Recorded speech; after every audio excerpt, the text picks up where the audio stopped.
राजस्थान में कांग्रेस पसोपेश में है। पार्टी कौन सी राह पकड़े कुछ समझ नहीं आ रहा। भाजपा का अगर देखें तो राम और हिंदुत्व को मुख्य मुद्दे बनाकर पार्टी लड़ती आई है। महंगाई, बेरोजगारी, जीडीपी, पेट्रोल, सारे मुद्दे एक तरफ और राम और हिंदुत्व का मुद्दा एक तरफ। अब कांग्रेस पार्टी भले ही हिंदुत्ववाद का विरोध करती हो, लेकिन लगता यह भी है कि इसके बिना सियासत में दाल नहीं गलने वाली।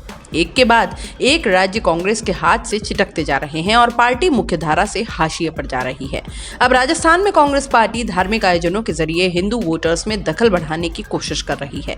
पहले सरकारी खर्चे पर भागवत कथा का आयोजन हुआ और अब मंदिरों में रामायण पाठ करवाए जा रहे हैं। अब यहाँ वो कबीरदास का दोहा फिट बैठता है कि संसारी से प्रीतड़ी सरे नए को काम, दुविधा में दोनों गए माया मिली न राम। कांग्रेस के कई नेता ये मानते हैं कि बीजेपी की भगवा राजनीति का मुकाबला करने के लिए हिंदू वोटर्स को भी साधना पड़ेगा, लेकिन पार्टी अब भी इस मसले पर खुलकर बोलने से कतरा रही है।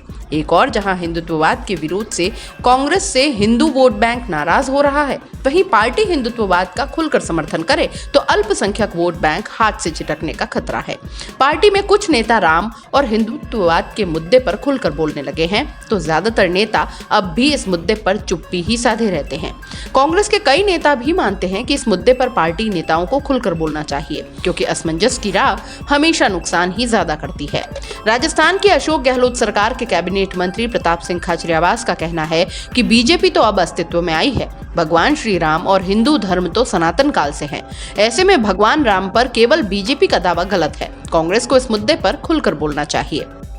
कांग्रेस के कई नेताओं का कहना है कि इस मुद्दे को लेकर पार्टी एक निश्चित लाइन तय नहीं कर पा रही है और इसका पार्टी को नुकसान होने का अंदेशा ही ज्यादा नजर आता है। पार्टी के कुछ नेता माहौल भांपकर जोर शोर से भगवान राम और हिंदुत्व की बातें करने लगे हैं, तो वहीं दूसरी ओर पार्टी लाइन तय नहीं होने से ज्यादातर नेता इस पर अपनी चुप्पी ही सही समझते हैं।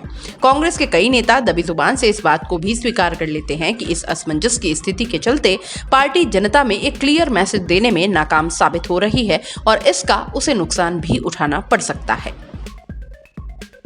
दोस्तों, सीबीसी न्यूज आपके सहयोग से लगातार बढ़ता जा रहा है। स्वतंत्र पत्रकारिता का सहयोग करने के लिए आपका धन्यवाद।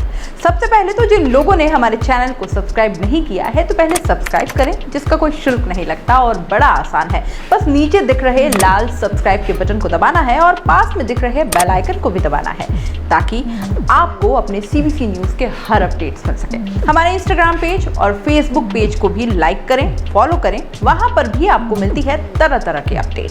हम पूरे राजस्थान से आपके लिए लाते हैं वो खास खबरें जो आपके लिए जरूरी है, और वो भी पूरी बेबाकी के साथ। पत्रकारिता के इस मुश्किल दौर में आपकी आवाज जिम्मेदारों तक पहुंचाना ही हमारा लक्ष्य है, और ये आपके सहयोग के बिना संभव नहीं है। हमारा सहयोग करें, स्वतंत्र पत्रकारिता में अपना योगदान दें और ज्वाइन बटन पर जाकर सदस्यता लें, चाहे सबसे छोटी सहायता के रूप में ही क्यों ना हो। जनता की बेबाक आवाज बने रहें, उसके लिए सहयोग आपको ही करना है। सब्सक्राइब करिए और ज्वाइन बटन पर क्लिक कर सदस्यता ग्रहण कीजिए।